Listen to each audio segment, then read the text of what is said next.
Hi everyone. So I know बहुत सारे लोग सोच रहे होंगे मैं ऐसे मुंह उठा के कैमरा लेके क्यों आ गया। सो आज कुछ सीरियस सी बात करनी थी आप लोगों से। एंड यू नो कि मैंने ये चैनल बेसिकली बनाया है ताकि मैं अपने आप को अपनी जर्नी को शेयर कर सकूं।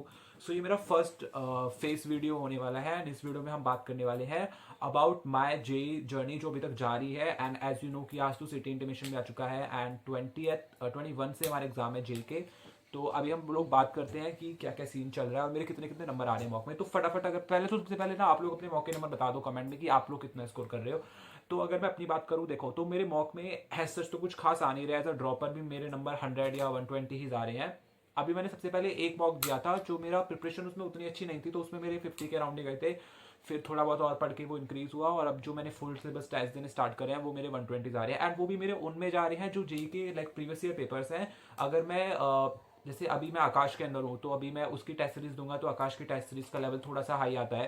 तो इट्स वेरी ऑब्वियस कि मेरे उसमें नंबर कम जाने वाले हैं। बट अभी तक मेरा अचीव टेस्ट स्टार्ट नहीं हुआ है। वो मेरा फर्स्ट जो मॉक टेस्ट है वो ऑफलाइन होने वाला है। वो 13 को है, 13 ऑफ जैन को। तो उसमें पता चलेगा एक्चुअल में कितना कितना नंबर आ रहा है और मैं कहाँ पे स्टैंड कर रहा हूँ, क्योंकि वो अच्छा खासा लेवल का एग्जाम होने वाला है। उसमें हमारा रैंक वगैरह भी आएगा। अब जो हमारे side by side UT test चल रहे हैं, मतलब जो एफ टी एस होते हैं final test series part syllabus का, वो जैसे कल है मेरा, तो उसमें मेरा क्या हो रहा है कि 12th का जो सेकंड पार्ट है वो आने वाला है फिजिक्स केमिस्ट्री मैथ्स के अंदर। तो उसमें भी मेरा जैसे कल होने वाला है तो लेट्स सी कितना आता है। बट इससे पहले वाला मैंने दिया नहीं था क्योंकि मैं ट्रैवलिंग कर रहा था तो उसकी डेट निकल गई थी और बाद में मेरा मन नहीं करा उसे देने का। बट हाँ, उससे पहले वाले का बताऊँ तो वो पेपर थोड़ा सा उतना हार्ड नहीं आता। इट्स लाइक इजी भी है और मॉडरेट भी है, जी लेवल का ही आता था।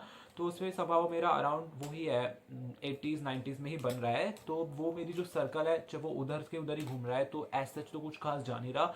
बट मेरा टारगेट है कि मैं एटलीस्ट जनवरी टाइम में 97 तक तो टारगेट करूँ, 97 परसेंटाइल। एंड उसके हिसाब से मुझे 140 तक तो किसी भी हिसाब से नंबर लाने ही है। 140 तक मेरे आ जाएंगे तो मैं शॉर्ट हूँ कि मैं 99% सॉरी 97 में आ जाऊँ। अनटिल एंड अनलेस पेपर अगर इजी आया तो थोड़ा हो सकता है ऊपर स्कोर करना पड़े। तो ये तो हो गया कि चलो मॉक टेस्ट में कितना आ रहा है। अभी मैं बात करता हूँ सिलेबस कंप्लीशन का। तो यार देखो, सिलेबस कंप्लीशन किसी का नहीं हो पाता है पूरा, मेरा भी नहीं हुआ। एंड जो बच्चे 250-250 नंबर ला रहे हैं उनका भी नहीं हो पाता है।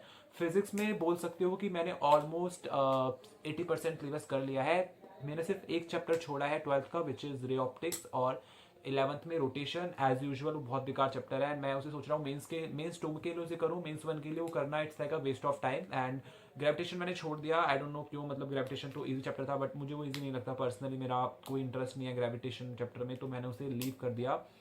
And I think circular motion और फ्रिक्शन का मुझे बेसिक आता है, उस लेवल के क्वेश्चन उससे यूजली क्वेश्चन उन चीज़ों से आते भी नहीं है। तो हाँ, मैंने ये चीज़ें छोड़ दी हैं, which is an important chapter. Like rotation से क्वेश्चन शॉर्ट आएगा, ग्रेविटेशन से शॉर्ट, रे ऑप्टिक्स से क्वेश्चन श्योर आएंगे। बट ये यहाँ से अगर 3 क्वेश्चन आएंगे ना, तो उन 3 क्वेश्चन को अटेम्प्ट करने के लिए मुझे लिटरली 1 महीना पढ़ना पड़ता। बट वहाँ पे मुझे आउटपुट उतना नहीं लगता है, क्योंकि उसके बाद भी तुम्हारी गारंटी नहीं है कि तुम रोटेशन के क्वेश्चन अटेम्प्ट कर पाओगे पेपर में या फिर तुम रे ऑप्टिक्स के क्वेश्चन अटेम्प्ट कर पाओगे। तो मैंने सोचा कि इनको मेंस 1 के लिए नहीं कर रहा हूँ, ऑलरेडी दिमाग खराब हो रखा है केमिस्ट्री और मैथ्स में। अभी करूंगा तो कॉन्फिडेंस पूरा डाउन जाएगा, तो मैंने उसको छोड़ दिया है। तो मैं अभी 80% सिलेबस करके जा रहा हूँ केमिस्ट्री में, सॉरी फिजिक्स में।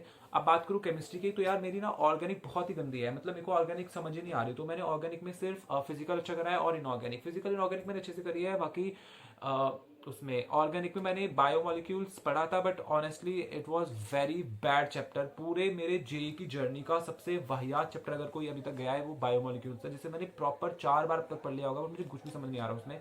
तो उसे बस मैंने एनसीईआरटी लेवल से करा है। इन शॉर्ट कुछ इजी क्वेश्चन आ गया, जो उससे क्वेश्चन बहुत बेकार आते हैं, आई नो नहीं आएगा इजी, तो मेरे शिफ्ट में तो बिल्कुल नहीं आने वाला। हाँ, तो उसके बारे में बात करते हैं अबाउट। हाँ, इनऑर्गेनिक और फिजिकल मैंने करी है। ऑर्गेनिक में मैंने बस जीओसी करी है, उसमें से भी आइसोमेरिज्म पार्ट में मेरा बहुत बुरा हाल हो रखा है, थोड़ा थोड़ा करा है बस बेसिक। एंड हेलो एल्केन्स, हाँ हेलो एल्केन्स मैंने बहुत अच्छे से करा है। तो ये सब मेरा पार्ट चल रहा है। और मैथ्स की बात करें तो मैंने vector, 3D, binomial, determinant, matrices और उसके अलावा थोड़ा बहुत sequence series and somehow complex number, ये चैप्टर्स मैंने ही करे हैं। मेरा रूममेट आई डोंट नो इस बात पे क्यों इतनी जोर से हंसा। तो मैंने सिर्फ यही चैप्टर करे हैं और इनमें भी मैं गारंटेड नहीं हूँ कि मैं ये अटेम्प्ट करके भी आऊँगा या नहीं।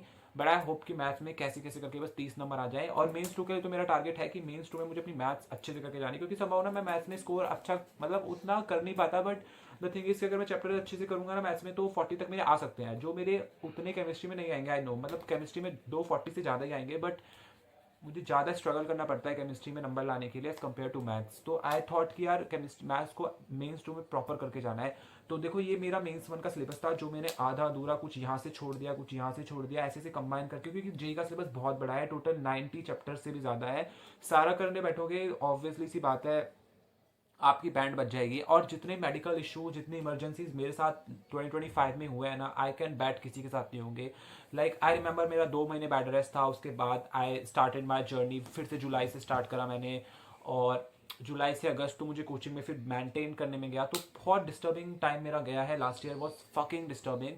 तो वो खैर अब मैं उसे एक्सक्यूज ही बोलूँगा ऑब्वियसली, तो वो एक्सक्यूज ही हैं सारे। बट हाँ वो ये है कि उतना सिलेबस पूरा नहीं हो पाया, और एक मुझे सारा सिलेबस को खचेड़ना नहीं था। तो हाँ यही सब था, और मॉक में तो मेरा इतना अच्छा स्कोर आ नहीं रहा है। बाकी आप लोगों का मॉक में क्या जा रहा है आप बता दो। सो ऑल या this is it for this video, और आगे का कॉन्वर्सेशन हम लोग पार्ट 2 में लेके आएंगे। टिल देन आप लोग सब्सक्राइब कर देना, एंड ऑल्सो अगर आप एक जे एस्पिरेंट हो तो यार प्लीज़ सब्सक्राइब करना। और आप लोग कमेंट्स में प्लीज़ मुझे बता दो कि आप लोग कितने कितने ला रहे हो। एंड ऑल्सो जो मेरी जनवरी शिफ्ट है वो है 28 जनवरी, आप लोगों की शिफ्ट क्या है वो भी आप लोग कमेंट करना। Till then bye.